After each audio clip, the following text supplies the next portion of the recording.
दोस्तों, जब भी आपने कोई मैजिक ट्रिक, माइंड रीडिंग या मेंटलिज्म की एक्ट देखी होगी, तो आपने ये ज़रूर सोचा होगा कि आखिर ये होता कैसे है। क्या मेंटलिस्ट सही में किसी के भी थॉट्स को रीड कर सकते? क्या सही में किसी और के थॉट्स को कंट्रोल किया जा सकता है? क्या थॉट्स के थ्रू ऑब्जेक्ट्स को कंट्रोल किया जा सकता है? अगर हाँ, तो ऐसी स्किल्स को क्राइम सीन इन्वेस्टिगेशन में क्यों नहीं यूज़ किया जाता? जहाँ इतनी पुलिस फोर्स और लाखों टैक्स पेयर्स का इतना पैसा स्पेंड होता है, वहाँ किसी टेररिस्ट से कुछ सच उगलवाने के लिए मेंटलिज्म या माइंड रीडिंग का यूज़ क्यों नहीं होता है? अगर पूरी इंफॉर्मेशन नहीं है, तो थोड़ी ही सही, कुछ ना कुछ तो फायदा हो ही सकता है माइंड रीडिंग और मेंटलिज्म से, है कि नहीं? जान ले कि इस वीडियो में हम सिंप्लिसिटी के लिए mentalist, illusionist, mind reader, telepathy जैसे स्किल्स को मैजिक और इनके आर्टिस्ट को मैजिशियन कहकर रेफर करेंगे। तो चलिए इस वीडियो में कुछ नया जानेंगे आज और रियलिटी से रूबरू होते हैं। दोस्तों, इन सब की शुरुआत 20th सेंचुरी में हुई, जब वर्ल्ड वाइड आर्टिस्ट थे जिन्होंने ऑडियंस का रिएक्शन देखकर ये क्लेम करना शुरू कर दिया कि उनके पास कुछ मैजिकल या सुपरनैचुरल पावर्स है। पैसों और नाम के लालच में कुछ लोगों ने गलत फायदा उठाया अपनी स्किल्स का, और इसको एक्सपोज करने वाले थे जेम्स रैंडी।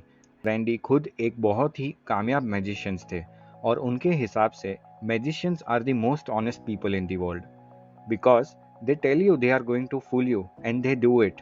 बट इसके बावजूद कुछ ऐसे लोग थे जो गुमराह करते थे दूसरे लोगों को और ये जताते थे कि इनके पास मैजिकल पावर्स है। यू सी, मैजिशियंस एक बहुत ही रिस्पेक्टेबल प्रोफेशन हुआ करता था सालों से, क्योंकि ये सबसे ऑनेस्ट प्रोफेशन है और इसका पर्पस लोगों को एंटरटेन करना है। और ये मैजिशियंस की मॉरल ड्यूटी थी कि वो पहले बता दे कि उनके पास कोई मैजिकल पावर्स नहीं, बल्कि ऐसी ट्रिक्स है जो ज़्यादातर लोगों को पता नहीं है। ये मैं नहीं, जेम्स रैंडी ने ही कहा है। जेम्स कहते हैं कि आप कितने ही इंटेलिजेंट या एजुकेटेड हो, बट ह्यूमन माइंड हमेशा डिसीव हो सकता है। इसे रियलिटी और इल्यूजन में डिस्टिंग्विश करना नहीं आता, और इसीलिए लोगों के पास सबसे इंपॉर्टेंट स्किल जो होनी चाहिए एज एन ऑडियंस, वो है क्रिटिकल थिंकिंग।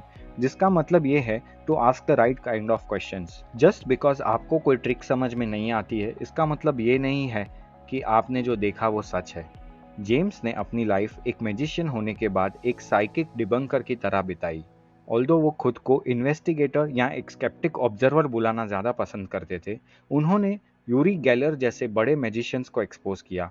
जेम्स के हिसाब से यूरी ने अपनी पूरी जिंदगी बस लोगों को बेवकूफ़ बनाया था स्पून्स को बेंड करके। उन्होंने ये दावा किया कि स्पून बेंडिंग में कोई ट्रिक नहीं, बल्कि उनके पास साइकोकाइनेटिक एबिलिटीज़ है, जिसको यूज़ करके वो ऑब्जेक्ट्स को कंट्रोल कर सकते हैं। यहाँ तक कि जेम्स ने यूरी को नेशनल टेलीविजन शो में एक्सपोज कर दिया, और यूरी ने जेम्स के ऊपर $15 मिलियन का डिफेमेशन केस फाइल किया।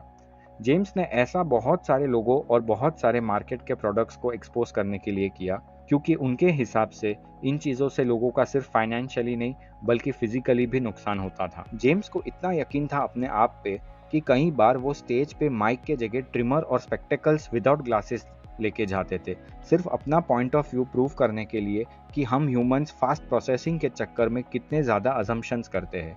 और इसीलिए उन्होंने $1 मिलियन का प्राइस रखा था, जो उन्हें गलत प्रूव करे कि मैजिकल पावर्स एग्जिस्ट होती है। बट ये प्राइस 15 साल तक अनक्लेम्ड रहा और बाद में एक्सपायर हो गया। बॉटम लाइन ये है कि जेम्स का मिशन था कि वो वर्ल्ड को एजुकेट करे क्रिटिकल थिंकिंग के लिए, जिसके लिए उन्होंने JREF को एस्टैब्लिश किया था, वर्ल्ड में लोगों के अंदर अवेयरनेस बढ़ाने के लिए। अब हमें पता है कि ह्यूमन माइंड ब्लैक और वाइट में सोचता है, और इसीलिए आप कहोगे कि क्या सारे मैजिशियंस और मेंटलिस्ट फ्रॉड है? जी नहीं। अगर कोई मेंटलिस्ट ये दावा करता है कि उसके पास कोई पावर है जिसकी वजह से वो सामने वाले को समझ सकता है या उसके थॉट्स को समझ सकता है, तो ये गलत है। आपको हमेशा ये याद रखना चाहिए कि हर एक एक्ट के पीछे कोई ट्रिक होती है, जस्ट वो आपको नहीं पता कि उसकी ट्रिक क्या है।